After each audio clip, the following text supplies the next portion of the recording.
Salut, Pod9. Dans cette vidéo, je vais vous montrer comment démarrer une campagne de mail marketing sur Sandmass.io. Pour cela, allez dans l'onglet de vos campagnes ici, puis créez une nouvelle campagne. Mais comme vous pouvez le constater, nous avons déjà lancé plusieurs campagnes par le passé et nous pourrons suivre les statistiques à partir d'ici. Mais pour le moment, je vais simplement créer une nouvelle campagne à partir de rien. Et ici, j'ai la possibilité de choisir entre un modèle HTML standard ou un HTML complètement simplifié, qui se trouve ici. Je vais donc choisir celui-ci, qui est la campagne habituelle.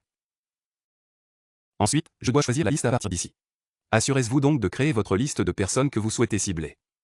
Si vous ne connaissez pas bien les listes, je vais mettre le lien dans la description pour vous montrer comment créer une liste et importer des contacts et des audiences de mass.io. Mais pour le moment, nous allons choisir l'une des listes d'audiences génériques que nous avons déjà créées. Et à l'intérieur de cette liste, nous avons la possibilité de sélectionner un segment particulier. Si vous ne savez pas ce qu'est un segment, n'hésitez pas à consulter la vidéo dans la description ci-dessous. Mais en gros, un segment est l'ensemble des critères que vous définissez pour une liste, afin de pouvoir créer différents segments en fonction de ces critères.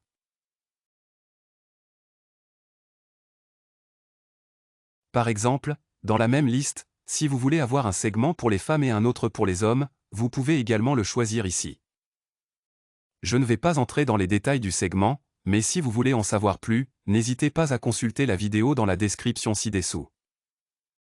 Je vais donc sélectionner le premier segment qui a environ 3 abonnés, puis je vais cliquer sur Enregistrer et suivant. Maintenant, vous devez donner un nom à votre campagne.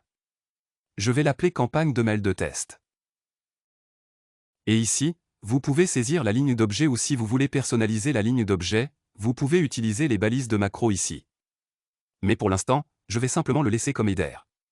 Le nom de l'expéditeur sera Anand et l'adresse email de l'expéditeur sera celle que nous avons déjà vérifiée. Maintenant, si vous voulez utiliser la valeur par défaut du serveur d'envoi, au lieu de mettre l'adresse email d'expédition, vous pouvez simplement utiliser la valeur par défaut du serveur d'envoi. Vous voulez le faire lorsque vous avez plusieurs serveurs d'envoi connectés et que pour chaque serveur d'envoi, vous pouvez avoir des comptes de messagerie différents. Donc, dans ce cas, vous ne voulez pas utiliser le même compte de messagerie, n'est-ce pas?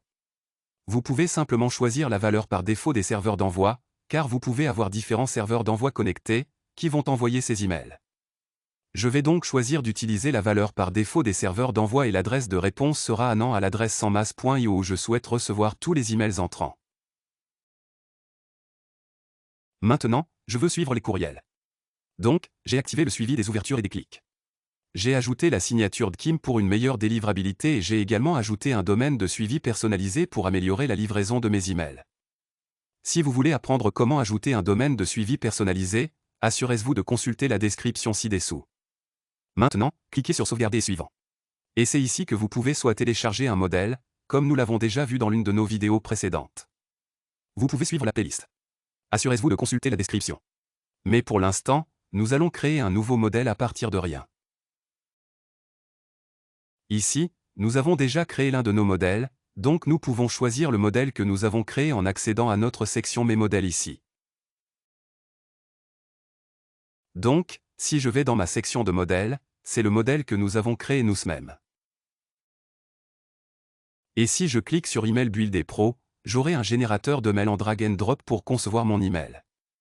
Comme vous pouvez le constater, c'est celui que nous avons déjà créé.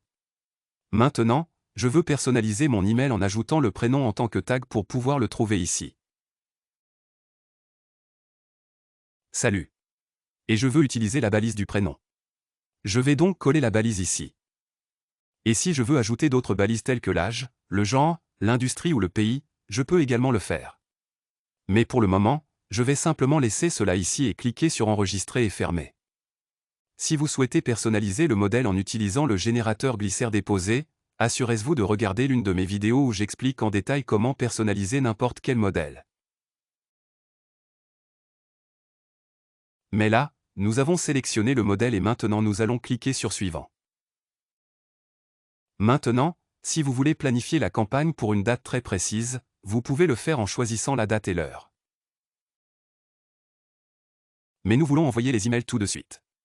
Donc, je vais cliquer sur Envoyer maintenant et vous êtes prêt à partir. Maintenant, comme vous pouvez le constater ici, tout est prêt. Maintenant, si vous voulez modifier quelque chose ici, nous pouvons le faire. Si vous voulez ajouter un webhook pour envoyer une notification à une application tierce, vous pouvez le faire également. Si vous voulez vous envoyer un email de test pour vérifier que tout fonctionne parfaitement bien, vous pouvez simplement mettre votre adresse email, vérifier le modèle de mail pour voir s'il vous convient, puis commencer à envoyer des emails à tout le monde. Donc voilà pour aujourd'hui. Voilà comment lancer une campagne de mail. Dans la prochaine vidéo, je vais vous montrer comment suivre les résultats de votre campagne. Donc, si vous avez des questions sur le lancement de votre campagne, n'hésitez pas à les poser dans les commentaires ci-dessous. On se voit dans le prochain. Au revoir.